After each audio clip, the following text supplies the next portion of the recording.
Why fill-in-the-blank sermon notes are so effective. Coming up here on the Better Sundays podcast at Reachkeep.com. Welcome to the Better Sundays podcast. Focused, practical, and usable advice for church leaders looking to reach new young families and impact their community. Well, howdy. This is Mike Holmes here in studio, and we're talking today about why fill-in-the-blank sermon notes are so effective for discipling your people and growing your church and helping people to become healthy Christians. We're going to be dealing with why, and we're also going to be covering how. But today's podcast and this YouTube video is specifically designed on why we should be doing this and some of the great benefits that it has. The next podcast that we're doing will be covering exactly how to do it with all sorts of demos, so make sure you take time to subscribe and make sure that you're with us here at Reachkeep.com, whether you're listening to it on our podcast channels at Spotify and Google and iTunes, or you're watching us here in YouTube. Anyway, great to have you here today. My name is Mike Holmes. I am the founding pastor here at Sinclair Baptist Church, and we use fill-in-the-blank sermon notes for every single service that we do. Almost, okay? There's a few exceptions, Lord's Supper and some Christmas things and a few things we don't. But we use this exclusively, and we believe it is part of our core values of developing fervency for God. We want our people to have a deep personal relationship with God, and we look at the sermon notes as a tool that takes us towards our core value. Now, I have several different things I'm going to be sharing with you, how exactly to do it. I've got a couple flashcards here for you, so stay with me. Also, at the very end, I'm going to give you the one big tip, really, that makes the difference on how effective this really is. There's a way that you can end up doing really good sermon notes and work really hard at preparing them, have all sorts of preparation ahead of time into it, using that conscientious forethought, thinking it through ahead of time, and then through your presentation, you can blow right past your sermon notes and people don't fill them in. They don't know what's going on. They're confused. And I'm going to show you exactly how to solve that problem. So we're going to start right out with some of the big benefits that we have. And the very first one here is, it is what we call a sermon stretcher. It is something that helps your sermon go longer. Now, some of you are like, well, I'm already in trouble in that area because I go too long. And I would say, generally speaking, most pastors prepare for about that much and they only have that much time to get it in, but they still tend to go a little bit longer. We're not talking about the minute lengths, but we're talking about the longevity in the minds of your people. You see, when someone starts to write things down, that retention level goes way up. When they've got pen and paper and they're writing things down, and they're kind of scribbling in some extra notes there, and you're saying, don't forget to put this verse down and write this down and some of that. You create a people, or the crowd is the kind of people that are paying attention to the sermon. They're writing notes, they're filling in the blanks, they're getting everything there, and they're really grabbing what you have. So this takes your sermon and it stretches it longer into Monday, into Tuesday, into Wednesday, into Thursday, and it makes it where it has a lot more impact.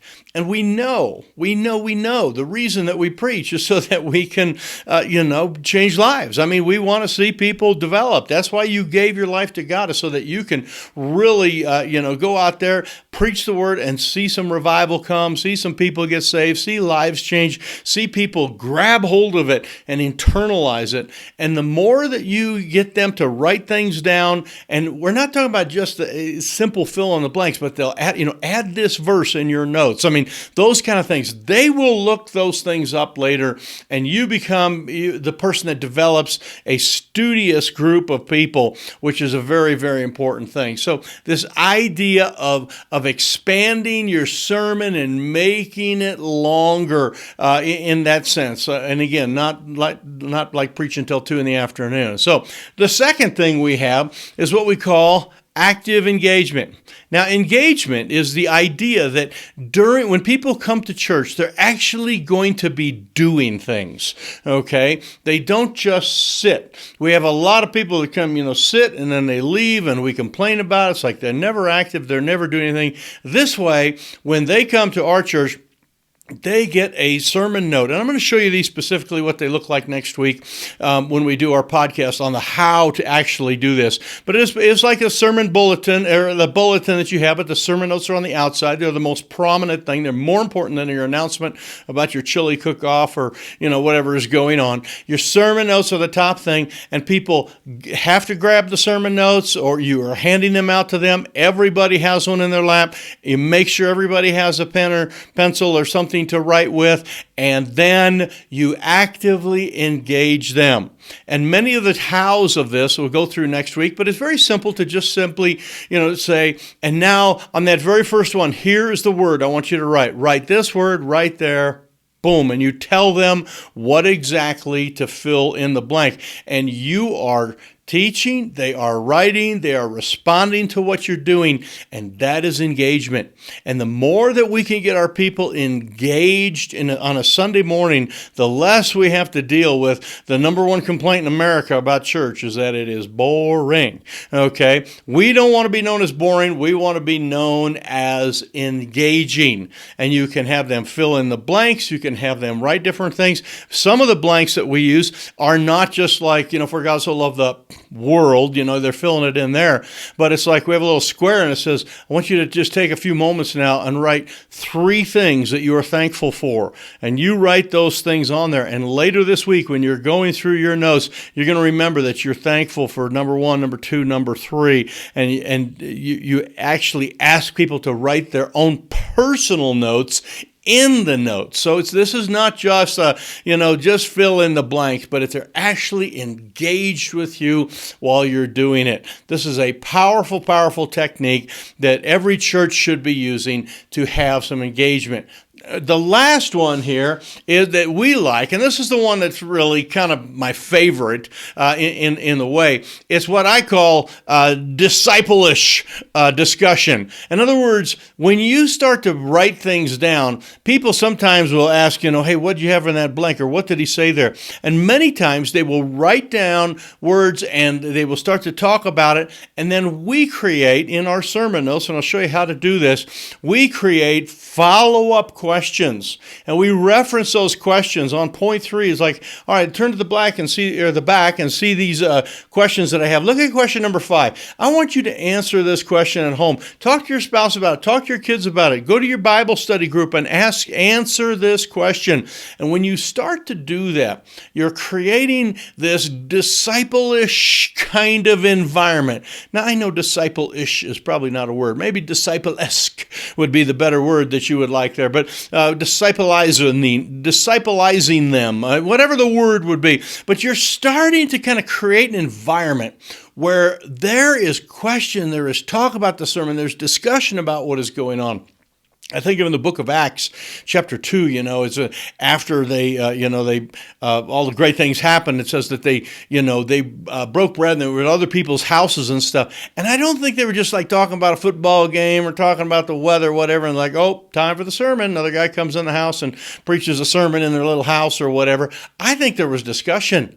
And I think they talked about things. In fact, Jesus had all sorts of discussion in his ministry that he actually had. Hundreds of questions were asked by the disciples and asked by Jesus to each other that were there recording, all this inquisitiveness. And part of being a disciple of Christ is not just having a head knowledge of, okay, after I get saved, I get A, B, C, and D, I do this. But it's like, why does B happen before C? And, why is this thing happening? And you create a discussion venue when you start to do this. So the idea of having sermon notes is so that you can really stretch your sermon out there, is so that you can really engage everybody and that you can engage them in discipleship and growing in Christ. Now, lots of times when we talk about sermon notes, we have some people, there's some pushback on it and like, well, I don't do them because this, and I don't like this, and I don't like that. And I wrote down some of the common questions that are kind of answers that sort of come there. Here's one. It's like, I don't have time. In other words, I don't have time to create a sermon note and get it printed and get it out to everybody. And to me, it's like, You don't have time to disciple your people. You don't have time to help your people have an active spiritual relation with God. You don't have time to do that. It's like, of course we should have time to do that. We need to make time to do that. If your sermon preparation is like, say, 5 hours or whatever, then, and I'll show you this next week, take another half hour or whatever to create the notes there. You're really, that's what's going to make the application happen. That's what's really going to be. And of course, part of I don't have time is like a lot of hard work. Well, duh. Of course it's hard work. It's supposed to be hard work. We're supposed to do hard things so people can grow in Christ. It's supposed to be hard for us so it is easy for them. So taking time to take your message and take it apart and come up with good questions and good fill in the blanks, of course, is hard work and a difficult thing. And there's times when I go, boy, I'd sure like to just preach a message without the fill in the blank notes. And from time to time, you get lucky and that happens. You get to do that. But folks, when you start to see the benefits of what fill in the blank and active people writing down and asking questions, and in fact, one of the questions I have here is that sometimes people are distracted because they're leaning over and go, what did you have in that blank? Or what did he say there? What did you fill in? And they don't know. But what that really is people asking questions to each other about spiritual stuff. I think that's great. Now there's some techniques to help them to know exactly what to put in. And so they don't come up to you afterwards and say, what was that point number 3 in that little blank? There's some ways to keep from that happening. And once you kind of get done this for a while, you don't have hardly any of that at all. But it is hard work, and the distraction side of it is a positive distraction. If two people kind of like start talking about that, then afterwards there might be some more discussion about that. And what better could you have than after church people talking about your sermon and just all the cool things that are in it there. The other one I have is the idea of it's sort of, some people are going to be coming in there and they're going to be trying to guess the blanks and they're going to try to fill them all out. And I'll give you some techniques on how to deal with that. There are some, if it says for God so loved the blank, they're going to fill it out. But there are some ways, and it is okay. Again, people are thinking about the sermon ahead of time, trying to figure out what you're going to say. These are positive things, not negative things. The last one I wrote down is that it's just it's hard to get it done on a Saturday night when all that. And that's why sermons need to be premeditated. That's why you need to have this conscientious forethought. And you have thought this through ahead of time. And you're starting to work on your notes way ahead of time. That's why we advocate sermon series.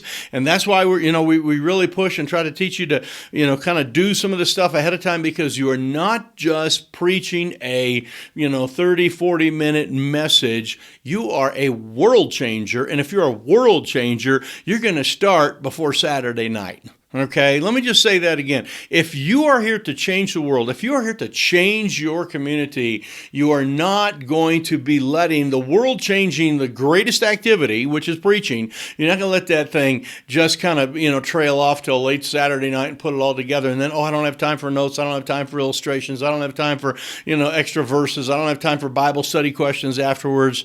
No. World changers, okay, community changers, people changers, family changers, okay, have this premeditated desire. They're like way ahead, like man alive.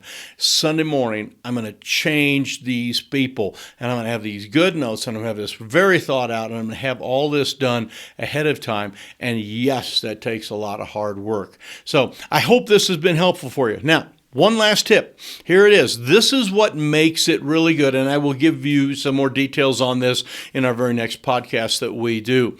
If you do these great notes, and you can come up with some fantastic notes, I'm going to give you great ideas how to use fill in the blanks, and how to do verses, how to do grids, how to draw lines. You draw a line from here to here, how to save a blank and then come back and fill it in later.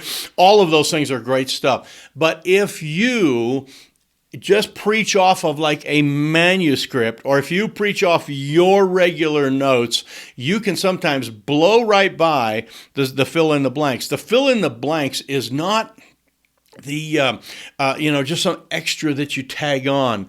It becomes the heart of the sermon. It's the part they're taking home. It's the part that they're engaged with. It's the part that they're going to touch. And when you get to that call to action and you have them write down their own prayer and words in their own prayer, I mean, there's all sorts of things you can do. When you get to that, you're going to go, man, this is the best thing ever. And if you blow by it by the way you do your notes, or if you preach off an iPad or you preach off, some type of a manuscript, you're not going to be able to do that. The way to do it is to preach off the exact same notes that they have in their lap. So what I do is I take time to get my notes after I get them all printed out, and I take my entire sermon and I put it onto the folded piece of paper that they have, and I have some extra stuff on the side. We all have that kind of stuff, some extra verses I want to mention here and there, but I will show you how to do that. But you preach off the exact same notes that is in their lap.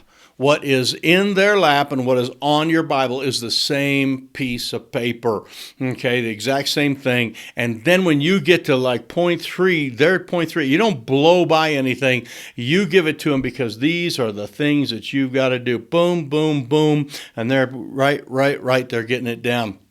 And it's changing their heart. It really, really works well. So I'm very, very excited about this whole, the pastor, the preacher, and the pulpit, this series that we're doing, and helping pastors to become more than just mouthpieces, more than just, speakers, but you are leading your sheep in addition to feeding your sheep, and using sermon notes is one of these simple tools that we have. So next week, join us. We're going to be showing you a lot of demo stuff, show you exactly how to do some of these things on your little word processor, how to get those things printed up, and how to make an absolute difference in the lives of people. So thank you for being with us here. If this is helpful, do me a favor and share it right now with somebody.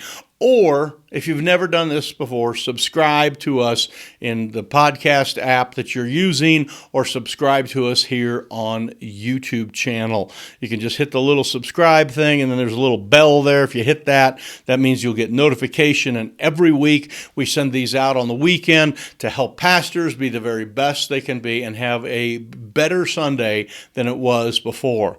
In fact, the name of our podcast is the Better Sundays Podcast. And the reason for that is because we believe that every single Sunday should be better than the one that you had last week. Self-improvement, breakfast of champion, evaluation, getting better, sharpening the axe, all of those things are super important, and we're here to help you do this. So this is Mike Holmes here at Reachkeep.com, and you can find me there at Reachkeep.com and find my information.